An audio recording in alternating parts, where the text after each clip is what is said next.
La vie de l'entreprise a évolué ces dernières années.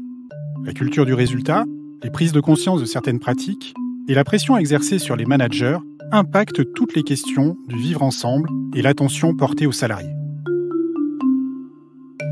Je suis Nicolas Mazet, consultant et expert en management RH. Je vais tenter de décrypter avec vous certaines situations professionnelles. Blam! Un podcast proposé par Liaison Sociale Formation. Il est temps pour Grégoire d'être informé que son comportement pose un sérieux problème dans l'entreprise. Mais comment dire à un collègue de longue date que maintenant, les codes ont changé ? Ce matin, Grégoire est reçu par Isabelle. Il sait qu'il va devoir s'expliquer et donner sa version des faits. Personne ne lui a dit qui se plaint et de quoi. Mais il se doute que ça a à voir avec la soirée de samedi. Il a entendu les bruits de couloir. Ce n'est pas la première fois qu'il en entend d'ailleurs, mais c'est la première fois qu'il les sent se dissiper quand il arrive quelque part. C'est très désagréable. Grégoire se présente au bureau d'Isabelle, nerveux et mal à l'aise.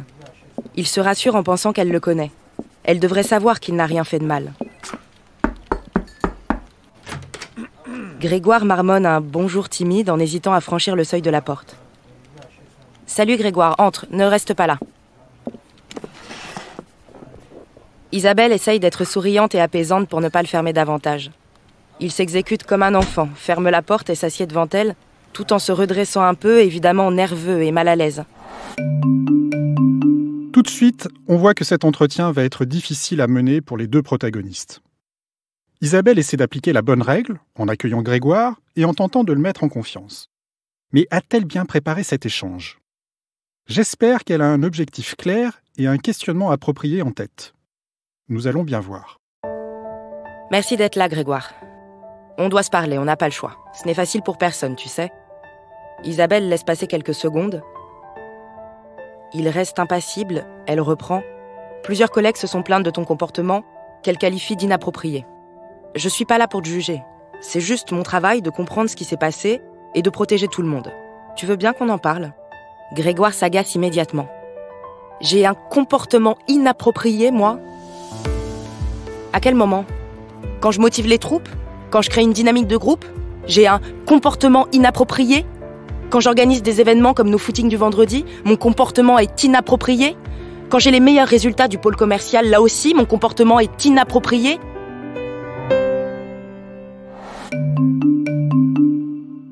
Ah, Isabelle aurait dû être plus factuelle lors de son introduction. Il s'est passé quelque chose d'inadmissible lors du séminaire. Et en plus, cela s'est passé devant témoins. Selon moi, elle aurait dû s'appuyer sur cet événement pour solliciter la version de Grégoire. Du coup, celui-ci réagit en protection, ce qui est bien naturel, avec des arguments sur lesquels il se sent fort, mais qui n'ont rien à voir avec les plaintes recueillies par Isabelle. Isabelle savait qu'il réagirait comme ça. Ils sont amis depuis un moment maintenant. Elle sait aussi qu'elle doit l'interrompre et être plus ferme. « Calme-toi, je comprends que tu le prennes mal, mais il y a des faits. Je ne peux pas te donner les éléments, j'ai pas le droit. Pour l'instant, nous n'en sommes qu'à des échanges plus ou moins formels, mais on est obligé de faire une enquête. C'est la réunion du CSE qui dira si on la fait en interne ou si on engage un consultant extérieur. » Il garde le silence quelques instants, son visage se crispe. Il ne joue plus. « Isabelle, tu me connais depuis des années. Comment on peut me faire ça ? Je suis pas un prédateur, enfin. Je fais de l'ombre à quelqu'un, c'est ça ? » Isabelle veut l'apaiser. « Mais non, Grégoire, tu sais bien que ça n'a rien à voir. S'il te plaît, fais juste attention à ton comportement et à tes propos. Ne dépasse pas les bornes et sois pro. Juste pro. » Il soupire désœuvré. « Qu'est-ce que je peux faire ? On passe nos journées ensemble, on peut pas rester en distance, ce serait invivable. Parfois, je fais quelques blagues, mais c'est jamais méchant, et dans ces conditions, tu peux aussi convoquer la moitié des gars de l'entreprise. C'est pour ça qu'on fait une enquête, Grégoire. Pour comprendre la situation dans sa globalité et voir ce qu'il faut changer dans notre fonctionnement. T'es souvent limite, reconnais-le. » Grégoire ne peut pas le nier. Ça m'arrive de taquiner Céline ou Émilie, d'accord.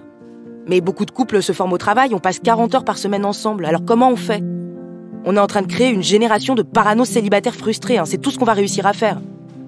Et puis, il faut arrêter avec les minauderies, elles sont jolies, elles le savent. Ne me fais pas croire qu'elles ne jouent pas de leurs atouts, ce serait trop facile. Isabelle doit mettre fin à l'entretien. Elle est triste et inquiète. Grégoire n'est pas quelqu'un de mauvais, mais ça va être compliqué de lui faire entendre raison. Elle n'espère qu'une chose, que l'enquête démarre au plus tôt et que la situation s'apaise enfin.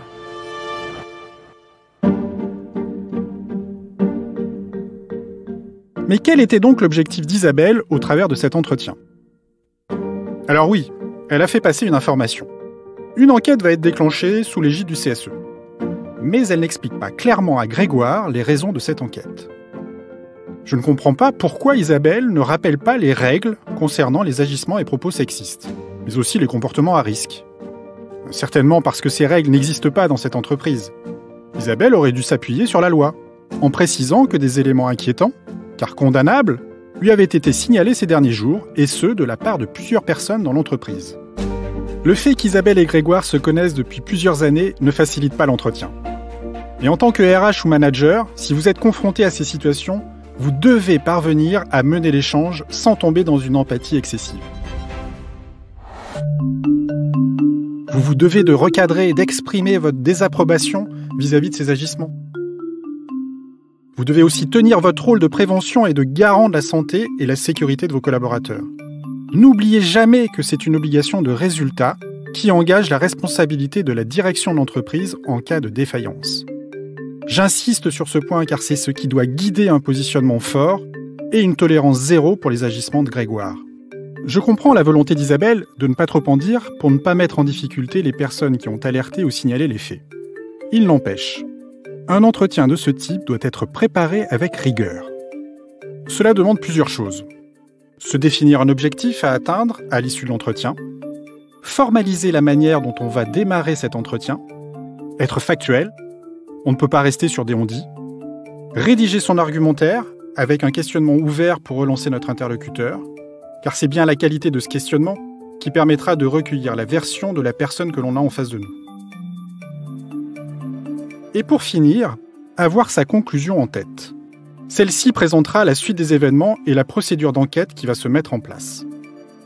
En suivant ces conseils de préparation, Isabelle serait peut-être parvenue à ce que Grégoire prenne réellement conscience de la gravité de la situation et des comportements qui lui sont reprochés. Au contraire, il sort de cet entretien avec beaucoup d'incompréhension. Je crains que tout cela ne favorise pas l'ambiance de travail des prochains jours.